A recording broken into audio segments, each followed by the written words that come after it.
Hello, everyone. In continuation of our series of lectures on retrograde urethography in adult males, in the present lecture, I will talk to you about the morphological characteristics of an inflammatory urethral stricture that you can see on retrograde uretherogram film. And I have already talked to you about issues like site, number, caliber, and length. In this video, I'll talk to you about the changes that take place in the mucosa of urethra and that which you see in the uretherogram film, right? So you have to interrelate the pathological anatomy with the radiographic signs in the film. Now here is a patient of stricture urethra whose uretherogram shows you this kind of picture. Now here, what I want you to see here now, not that there is a stricture, but I want you to focus selectively on the changes that are taking place in the outline of urethra. That means the mucosa of the urethra.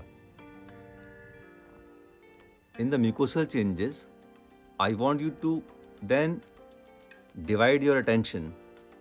First, focus at the mucosal changes at the site of the stricture.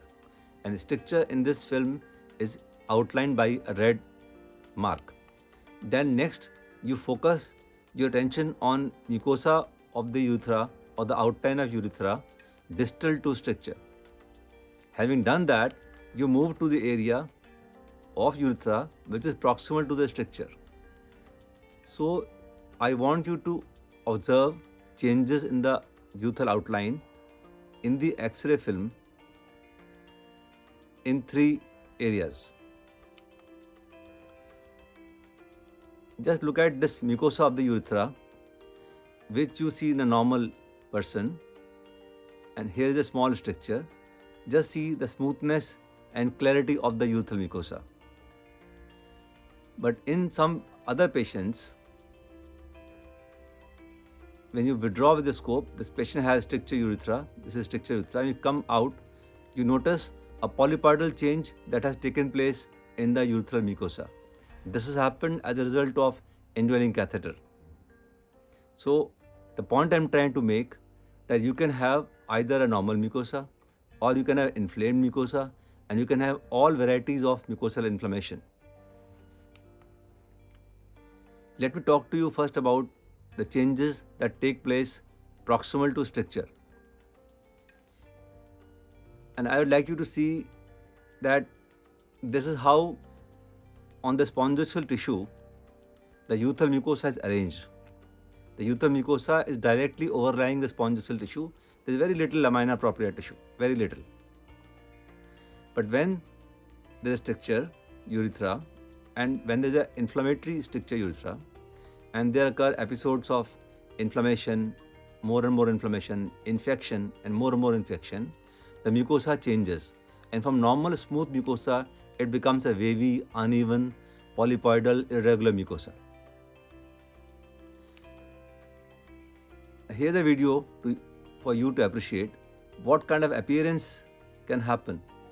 This is the mucosa which is showing you very bad inflammatory change, and this is a patient who has had stricture in a neurogenic bladder, and he's been on indwelling catheter for a very long time, doing CIC for a very long time. So his mucosa is showing you the inflammation.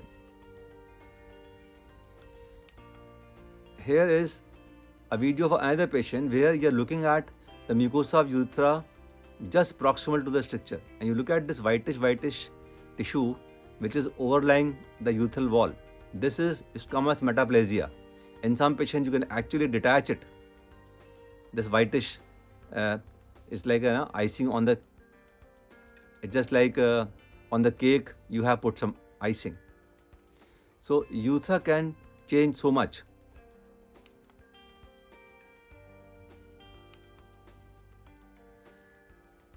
So taking you back to the radiographic anatomy, in this film, the arrows are showing you the stricture and The red circle is showing you the area proximal to stricture. In another inflammatory urethral stricture, this urethrogram was done and the arrows are showing you the area of stricture, and then the red outline is showing you the urethra proximal to the stricture. Now I'd like you to observe the waviness and the unevenness of the outline of the urethra, which is showing you what I showed you in the video. So in pathological anatomy, the mucosa becomes edematous, thick and polypoidal, and that's how it looks in the urethrogram. And this happens because of so-called back pressure effect on the urethra, or so-called stasis urethritis. Now coming to the changes in the mucosa that can happen at the site of stricture. Now stricture, as you know, is a fibrotic narrowing which influences the spongiosal wall of the urethra. The mucosa is inside. In some patients, the mucosa can be just normal and stricture is outside the mucosa in the fibrotic lining, such as the one shown here. But in some other patients where infective episodes have occurred, urethral instrumentation have occurred, the mucosa changes and becomes thick and irregular at the site of stricture.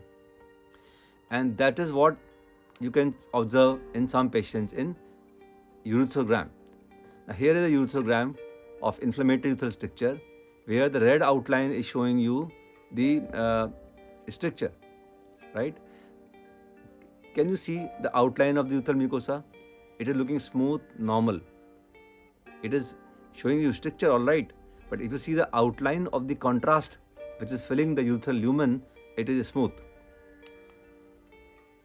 And the another round circle is area of another stricture in the mid bulb. So, but overall, urethral outline is smooth.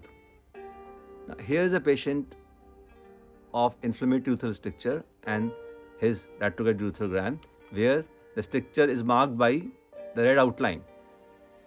Now look at this outline of the urethral mucosa. The outline of urethral mucosa here is uneven and irregular. This is because of inflammation of the urethral mucosa at the site of stricture. And the another circle, round circle, is showing you the inflammatory changes in the urethra proximal to stricture. So at both places in this patient there are inflammatory changes, mucosal reaction.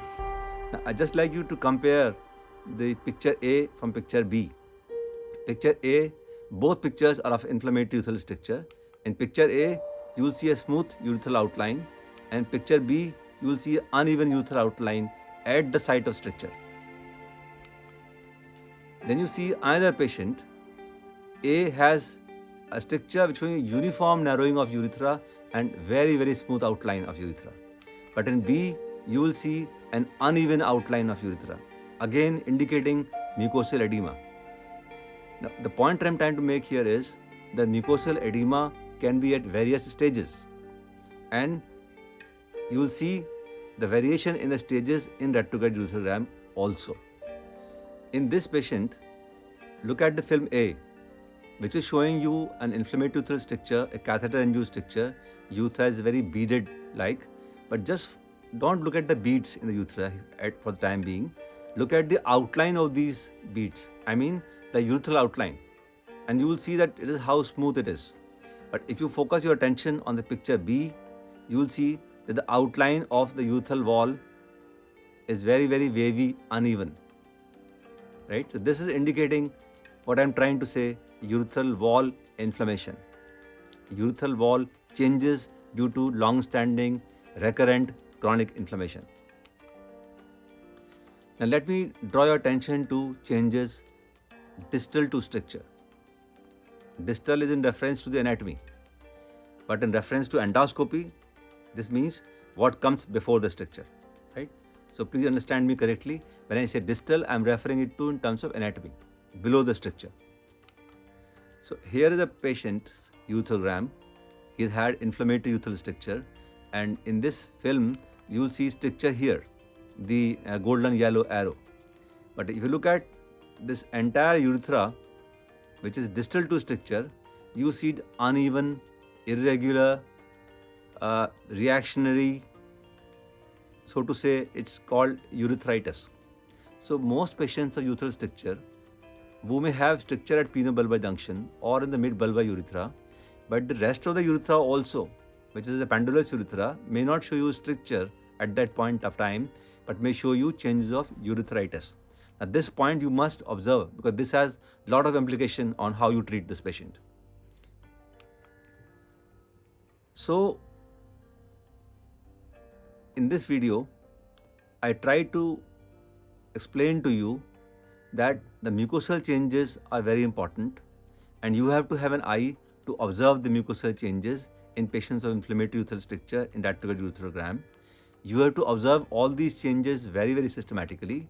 First, look at what are the changes at the site of stricture, then look at what are the changes proximal to stricture, and then look at what are the changes distal to stricture. Record them, make a note, mention the patient's documents because they have immense influence on the way you treat and the way the patient behave after you have treated, and it influences the incidence of recurrence. So that's why this point is very important. Thank you very much for your patient listening.